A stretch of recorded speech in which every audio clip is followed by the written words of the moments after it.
Welcome in everyone to Picks and Parlays Bettors Edge. We've made it. It's been a long season, but we are here at Championship Sunday. I'm Hannah Mears. That's Craig Trapp there in the middle, and that's Andrew Fillipponi, still dealing with a lot of travel issues. So this is how you guys are going to see us the remaining weeks. But nonetheless, we still have a lot of good bets to give out no matter where we are. Last week, a fairly good week. I felt like I was 50-50. The first day, I was 2 for 2. The second day, a little bit different. But let's start here in the AFC with the Chiefs and the Ravens. Some way, somehow, everyone's calling Patrick Mahomes and the Chiefs the new Brady and the Patriots.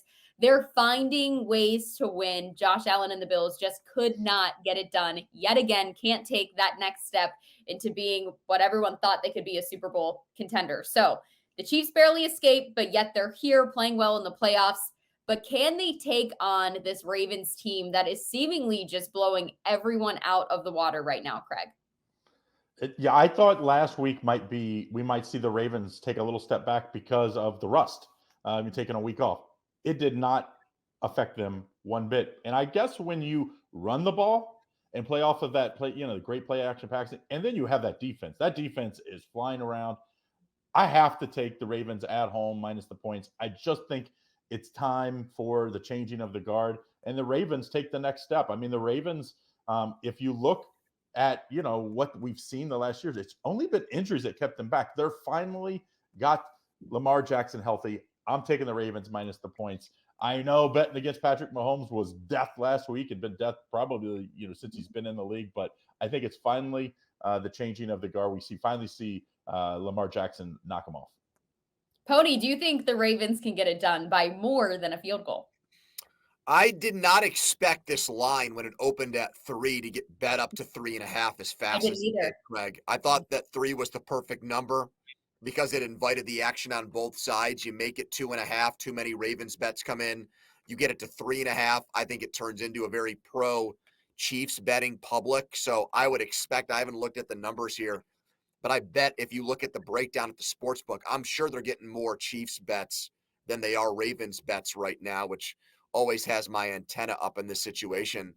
Let me just preamble to my pick. And Craig brought this up last week.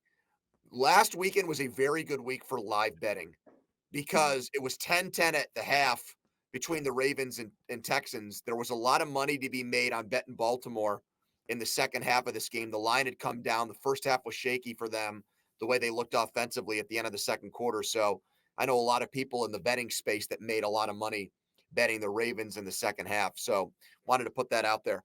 I like Baltimore too. And I can't wait to hear Hannah's pick because I have a funny feeling she's going to make the devil's advocate here on Craig and I.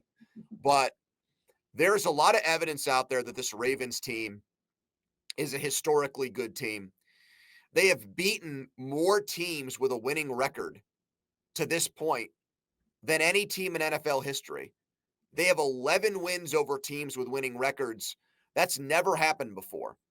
They have more wins by double digits over winning teams than any team in NFL history. So we're talking about uncharted territory. We're seeing them beat quality opponents and beat them big, and most of the time it's at home. Now, I thought Patrick Mahomes said something very interesting earlier in the season. He said in his life as a quarterback, he's only had to go silent count 2 times. One was in Seattle where they've got the 12th man. The other was in Baltimore in 2021. And so we know the Ravens crowd was huge against the Texans. All those false start penalties and delay of game penalties, they cashed in. I don't think Mahomes will get rattled. But how about their offensive tackles, Hannah? A guy like Jawan Taylor, who was penalized more than any offensive tackle in the NFL this year at right tackle, has not been a good move. So I look at that. The Ravens led the NFL in sacks. They led the NFL in takeaways. They gave up the fewest number of points. This is by far the biggest test for Kansas City's offense. It's not a depleted defense like Buffalo's, which was so injured over the middle. I'm with Craig. I'm doing the unthinkable. I'm laying the points again against Mahomes in back-to-back weeks and expecting better results. I will say this. Yes, Pony, you're right. I will play devil's advocate here. And this is surprising for me because in just about every one of Baltimore's last games, I've rode with Baltimore and it's worked out in my favor, especially last week when I did take them, when you guys were riding with the Texans and liked with everything that CJ Stroud was going to do. And I had no confidence that that was going to happen. But I just feel like at this point, there are so many times I've also been burned on the other side going with the Bills, and you look at Patrick Mahomes and the Chiefs. They are averaging 5 more points right now per game in the playoffs than they were in the regular season. And this is something that I look at now every year, all season long, where you look at the Chiefs and you have some question marks in the regular season. They're getting wins, they're pulling out wins, but they're never by these big margins. You have some question marks. Will this be the year of their downfall? And then playoffs come and they look like a totally different team. It's because they have a great offensive mind. They have a generational quarterback. And when you have those two things, you're likely going to be in these big games in the big moments. Yes, I do think that they're going to be facing a team like the Ravens, who this feels like their year to me. I think that if I go and wanted to take a pick straight up, I'm picking the Ravens. But I think this one's going to be close. I could see that field goal being the difference. And the Ravens, in my opinion, they have the kicking advantage. Obviously, we know that as well. But when that line's at 3.5, I know it's baiting me to take the Chiefs, but I've just seen too much with Patrick Mahomes and the Chiefs to say that the Ravens are going to blow them out as they have other teams in the past. Now, if they do, it's going to be awesome. I'll give them the round of applause and say, this is just undoubtedly the Ravens' year, and they've just been better than any team in the league. But right now, you can get huge value if you take the Chiefs with that number at plus 3.5 and parlay it with the Ravens on the money line. So I would like to say you could probably take a good parlay in this one. And if you want to bet that's risky, Hannah. You're going to try to middle it on us, huh? It's risky, but at the same time, you bet $5 out here and you're at 5-1 odds. So I don't know. I kind of like where we're at right now with this. I would take that, but I'm going to say the Chiefs plus 3.5. I have a really hard time right now betting that Patrick Mahomes, Andy Reid, and this Chiefs team can't keep it close in Baltimore because they've been in these moments. And for the Ravens, it feels like because we've blown out all these teams, this is the last game we need to get into the Super Bowl. I think they could finally run into maybe some issues. Also, Mark Andrews being back for the Ravens is big. It's huge. It's a big deal. But will it mess up any of the flow with the young receivers that Lamar has had? That's also something that we could see happen when you get a vet back in your lineup that you're trying to get the ball to. There's my case. I thought you were going to say there was, the scripted NFL with Taylor Swift. The colors as well. Let's not forget the purple's supposed to be there. But then I thought maybe it could be the Lions. Maybe it could be the Lions blue and the Chiefs red. You never know. Mixing to make purple. We don't know. Craig, I always like asking you questions like this. Do you think most of the sharp bettors who like the Ravens will buy it down to -3? Oh, yeah. Yeah. I don't see anybody. I think they'll wait, hoping that there'll be some money coming in, because I do think, like you said, 3 was the perfect number. I'm surprised it moved off so early in the week, but I think it'll move back. And I think guys that are betting the Ravens will expect that. If it doesn't come closer to game time, they will buy the half. It's just it screams it's probably going to be pretty close and low scoring because the Chiefs' offense really is not as explosive as years past, and this Ravens defense is. It's not Ray Lewis Super Bowl year good, but it's not that far off. They're disruptive. Yeah, they're very disruptive. Yep. Absolutely. Well, the next game we have to talk about is the Lions and the Niners. The Detroit Lions had probably one of the most emotional wins in the last decade, I would say. You saw everyone taking it in, Aiden Hutchinson, but this week possibly in San Francisco against one of the hottest teams in the league all season. Could those tears be for a different reason? Going in as an underdog by a touchdown in San Francisco, it feels really good, everything about the Detroit Lions all year, but does it come to an end? And I also want to get your opinions on this while you're giving your picks. Brock Purdy seems to be getting a lot of hatred in the media right now about his performances. And it feels like last year when we were talking about him, it was just all great, all good things, even all year long. Now it feels like people are trying to expose him for some sort of reason. So he might have a lot to prove in this one. Pony, do you think that affects how the Niners play in this game? Well, he did not play overall a good game. I mean, he did make some plays late. You give him credit for some of the fourth quarter plays he did make. But if you take the game in totality, and there's websites and they obviously do this analytically, next gen stats, numbers that a lot of the smart bettors look at, if you grade his entire game, it was not good. I would say you give him like a C- grade for the way he played. The rain clearly was a problem. He started with the glove. He went away from it. He's wiping his hand on his leg mid-play to try to get a better grip on the football. It was in his head, obviously. And so that's something you want to keep in mind here. It doesn't rain a lot in San Francisco this time of year. I would guess that we're not going to have to deal with that in this situation. It's an outdoor game that you wonder how it affects both quarterbacks, because Jared Goff is another one of these guys. I'm going to give you his numbers. Are we sure he's equipped to be an upper echelon quarterback when there's not a roof over his head? His Lions point totals in games outdoors this year: 13 at Chicago, 6 at Baltimore. They did score 34 at Lambeau early in the year. They scored 21 against Kansas City. They've only played 4 games outside. And so, Green Bay, they shot themselves in the foot with turnovers. We've seen Jared Goff do that this year. When Goff gets blitzed, he is one of the least efficient quarterbacks in the NFL. I'm going to be curious to see if Steve Wilks does that, the 49ers defensive coordinator. That's not his calling card. But the bottom line point for me on this game, Hannah and Craig, is this. I'm just very weary of public underdogs in this spot this late in the year. The line is so big, 7 points for the Lions. I feel like everybody I talk to is betting the Lions in this game. I do think it's an overreaction to how both teams looked last week. The 49ers scraped by. The Lions had another emotional win, and frankly, their offense looked good. Their defense is still very leaky and a cause for concern. I think San Francisco, with or without Deebo Samuel, is going to blow them out. We've seen that happen with Green Bay in the NFC Championship game a few years ago. They crushed them in San Francisco. I think it happens here again, guys. I'm going to take the 49ers and lay the touchdown. Yeah, it's interesting, Pony, that you talked all about the weather. That was one of my biggest things for the bet that I feel comfortable making, which I actually like the under in this game. The under 50.5, I would say, would be my best bet. The Lions' first outdoor game, to Pony's point, in 50 days. They haven't had to brace the elements at all in 50 days.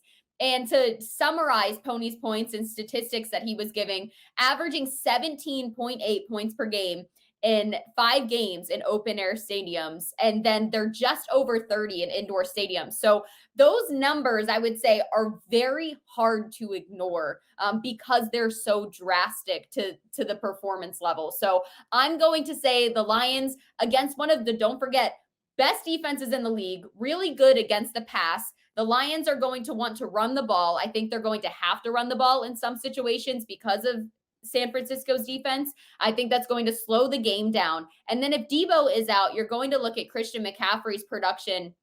They're going to increase his production tremendously, more than, I don't know what you can. It's not like he had a fantastic game last week either, but he obviously did great things, good enough to win. But I don't think they're going to be afraid to increase his production when they're laying all of the chips on the line. So I think it's going to slow the game down significantly, especially I don't see a big first half. I looked at a lot of first half numbers as well. I didn't love them necessarily, but that was another thing I looked at with this weather or just outdoor stadiums in general. So the conclusion that I came to through all of this was the under 50.5 in this game. So Craig, where do you stand on this one? Are you at all concerned about Detroit going? I mean, they are an NFL team, let's not forget, going outside. Yes, they know how to play outside, but these numbers should ring a little bit of a bell.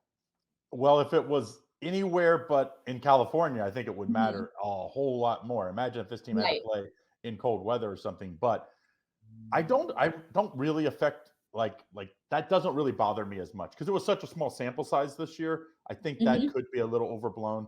Yep. What really worries me in this game is Deebo Samuel, because when Deebo Samuel, McCaffrey, Purdy, and I think it's Kittle play, they're undefeated. And so if Deebo doesn't play or isn't his normal self, that's a big thing for them. But I just can't see them being slowed down twice in a row. I think we definitely got a lot of rust, and they got lucky because if they don't miss the field goal, it goes to overtime. And then, overtime in the NFL is a little, even with the new overtime rules where they both got the ball, they really could have lost that game. I think they got past that game. They're not going to be rusty. I think Debo will play. And I like the 49ers with Pony here. I think -7 is a pretty good value on a team that if they played well and won, say by, 10 or 11, 2 touchdowns, something last game, this line would be probably 8.5, 9 points, maybe even 9.5. So I think we're getting a little value because the Niners were a little rusty, because they didn't play well. And the story of the Lions is getting a lot of attention. That's always good because it keeps that line down and smushed to 7. Otherwise, I think we would probably get this line closer to 7. One thing I always encourage bettors to do is many of these sports books will post the look-ahead lines for the next week before the actual lines come out and before the actual games get announced. In this case, playoff games, who wins determines the matchups. The look-ahead line for this game was San Francisco -7.5. So you've got to figure out as a bettor, that decision to go from 7.5 down to 7, are you getting value on San Francisco? Do you feel like what we saw last week is a better indicator of who these two teams really are? I mean, these are the types of decisions that bettors have to make when they put in wagers. And for me, I look at it like you're giving me a better line, and my opinions of the two teams have honestly not really changed that much. Mm-hmm. Because the thing I come back to with Detroit, it's the 23rd ranked defense in the league.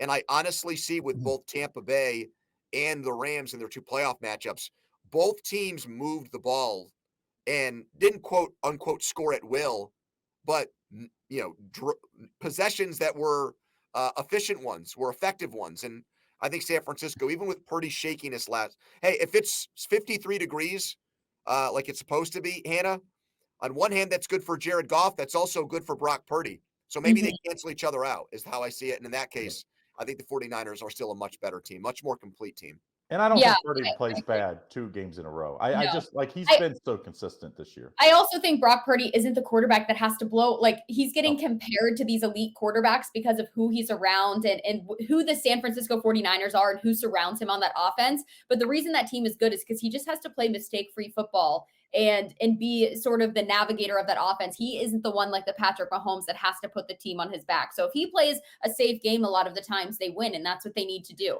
Let's move into – go ahead, Pony. I'll let you finish. I was just going to say 2 weeks from now will be a different story because the Chiefs have the number 2 defense in the NFL and the Ravens are the number 1.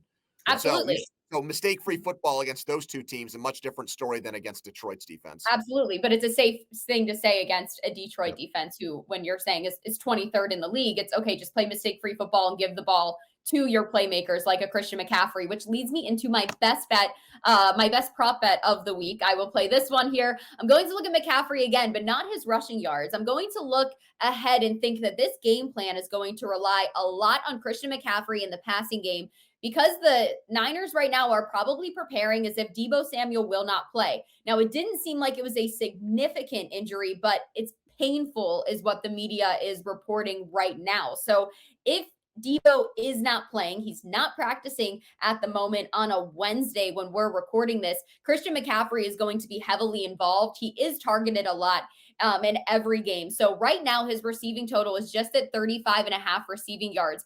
Get this before it moves and Deebo is officially ruled out or something like that, because I feel like this is a good number here. When Deebo missed those games earlier this season, Christian McCaffrey in 2 of those had 51 receiving yards and 64 yards. Not to mention, without Deebo, the Niners lost 3 games in weeks 6 through 8. So there's a significant disadvantage to not having Deebo Samuel, but I think you're going to see an increase in production from Christian McCaffrey in those cases. So I like his prop bet in this one. That's going to be one of my best bets this weekend. Craig, do you have any best bets or anything you want to double down on? Ravens for sure. Of the 2 games, I'm going to have a best bet on a prop, which is very rare. I had it one time early this year, Jamar Chase over, I think it was back week 8. But I will have a best bet on a prop in the NFC game. But the AFC is my best bet as a side this week. I just think the Ravens are a team of destiny. I love great defenses at home, and if you have a great running game, and then you have a dual threat quarterback, I just think it's too much. It's been a great year for Chiefs to figure out ways to win. I just think they run a little short this week. A little short, Pony. What about you? Best bets, doubling down on anything? I like the total in the AFC Championship game to go under. It's 44.5. I think what we see each week, still even with the Chiefs, is that their totals are inflated. They're put too high.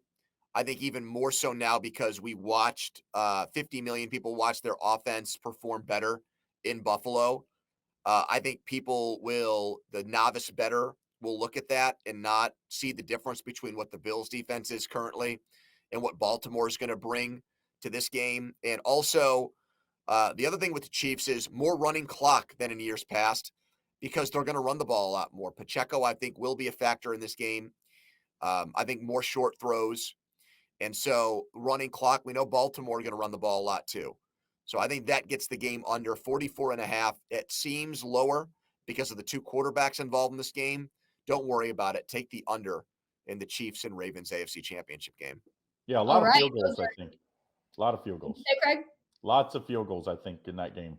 Yeah, I know. I actually looked to before this one at a Justin Tucker prop about his points he could potentially have. And it's set at 7.5 right now. So if you think he'll at least have 3 field goals, you might want to go look at where that's at. I think you can get some plus money value there. I did look at that though, because I was like, that would be an interesting bet. I always feel like he has, there's going to be a factor in this one and that the Ravens will be potentially in scoring position quite frequently. So there we go, if you like that at all.